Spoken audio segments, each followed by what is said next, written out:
I'm going to wrap up this chapter by showing you a practical example built using the DOM APIs we looked at so far to implement a cafe menu where a user can take a look at prices of items on a menu and figure out what their bill will be before they even come over and eat with us. So let's double click on joescafe.html and bring this up in the browser. And you can see that this is a menu of items for some fictional cafe that I made up. And if we scroll down here, you can see that there's some controls for calculating the bill, and here's a text box, and I've got a checkbox here for highlighting vegetarian meals. So what I can do is click on some of these checkboxes over here in the select column, and you can see that each item has a price associated with it over here. And when I click on calculate bill, it adds up all the items that I've checked and shows me what the bill is going to be. I can also click the checkbox, which will highlight meals that are vegetarian. Okay, so let's take a look at how this was built by going over to the code in your developer tool. So I'm using Aptana Studio, and I'm going to open up the joescafe.html file. So let me go down here first. This is the embedded XML data that's inside the document. So as you can see, it's pretty similar to the business card example we've been using up until now, and it contains all the XML code for the various items on the menu. So the menu has its root tag right here, cafe menu, and then there's a section for each section in the menu. There's a section for side dishes and for breakfast, and here's a section for lunch, and then here's dinner down here. In each section, we have an entree tag, which indicates whether it's vegetarian by having a vegetarian equals true attribute. And then each entree has an item description and a price. All right, we scroll down a little bit more. So down here in the HTML content is where the table is that we're going to use to display this menu. So here's the header section, which is the head of the table, and the table body is empty. So we're going to generate that on the fly by using the DOM. Down here at the bottom is our form, and here's where the controls are. This is where the calculate bill button is. Here's the text box to show the amount. Here's the checkbox that lets me highlight the vegetarian options, and so on. So let's scroll back up to the top. Up here is a little bit of script that listens for when the window loads. It calls a function named initialize, and I pass it two strings, the ID of the table and the ID of the XML data, which is right here. Then, after initialize returns, I set up the default values for the calculate bill text box, and I also add event listeners for the click handlers on the calculate bill button and the highlight vegetarian checkbox. Okay, so let's take a look at the code to see how this works. So over here, I'm going to open up joescafecode.js, and you can see that that's being included right here. So let's open that.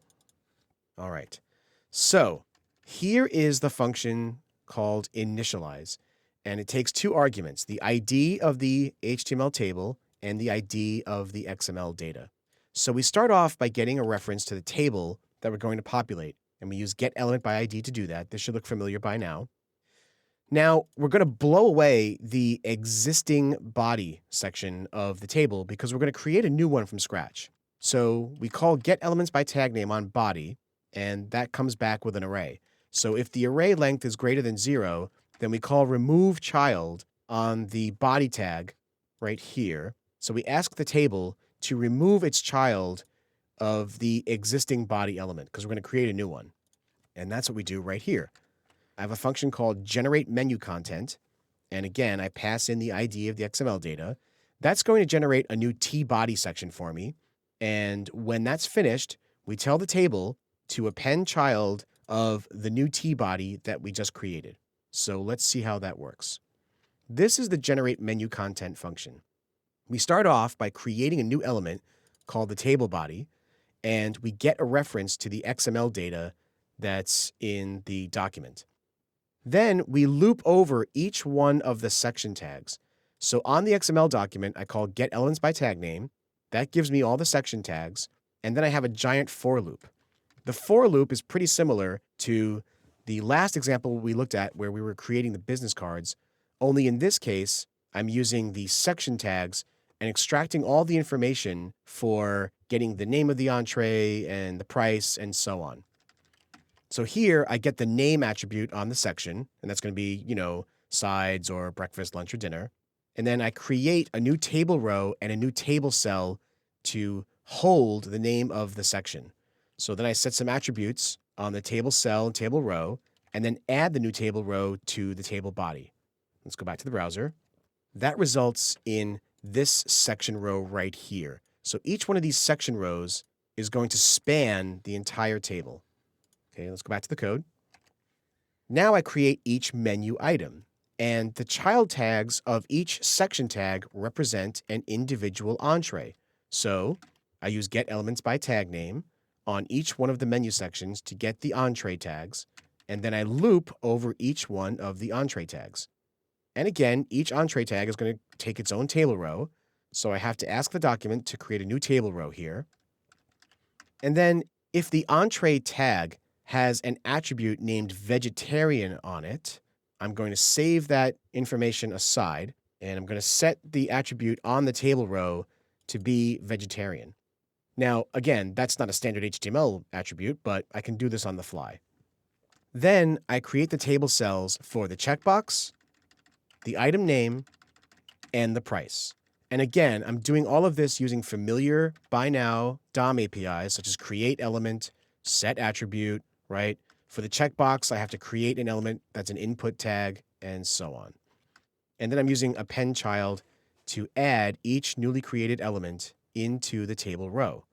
So at the end of these three sections of code, I have a new table row which contains table cells for the checkbox, the item name, and the price. And then all I need to do is add that finished table row to the table body.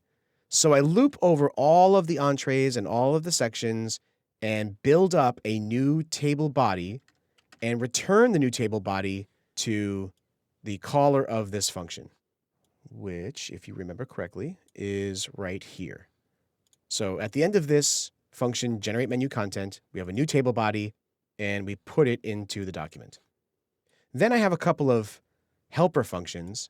So for example, when the user clicks the calculate bill function, I have to loop over all the checkboxes that are checked and then extract the price and calculate the total. So here I've got the bill total and a variable that I use for looping. So I start off by getting the table, and then I'm going to get all the elements by tag name in the table that are input tags, because the only input tags in my table are going to be checkboxes. So then I loop over each checkbox, see if the checkbox is checked. If the checkbox is checked, I'm going to get the parent table row of the checkbox. I'm going to call getParentTag, which is a little helper function I wrote down here.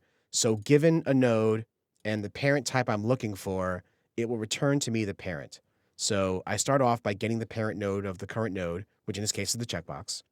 And then I see if there's a parent node on the checkbox, and there should be. And if the node name of that parent is what I'm looking for, then I return it. Otherwise, I just walk up the document tree until I find what I'm looking for. So you can see up here in the getParentTag call, I'm looking for the table row. And the reason I'm doing this is because I need the table row to get the table cell that contains the price. So once I have the table row, I call getElementsByTagName. I get all the table tags, and I want the last one because that's the one that has the price in it. Let's go back over to the browser. You can see that that's the third table row over here. So that's the one I'm after. All right, so back here in the code. Now I call parseFloat on the table cell's first child, because remember, that's the text data that contains the price. I get the textual data.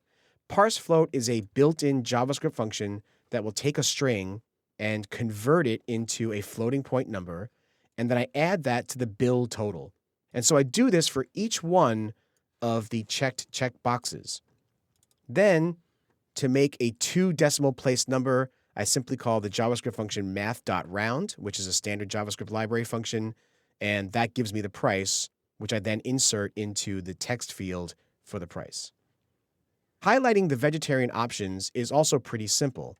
All I have to do is get the ID of the table, and then I get the table body, and I get all the table rows, and I walk through each one of the table rows to see if it has a vegetarian attribute on it. So remember, this function is going to be called whenever the user highlights or unhighlights that checkbox. So, based upon the value of this Boolean being passed in, I can either turn on the background style color or turn it off. So just by simply walking through the table, looking for attributes, I can highlight the vegetarian options. All right, hopefully this has given you an idea for how you can use the DOM to build some pretty powerful web applications that operate on content directly in the page or on XML content wherever it comes from.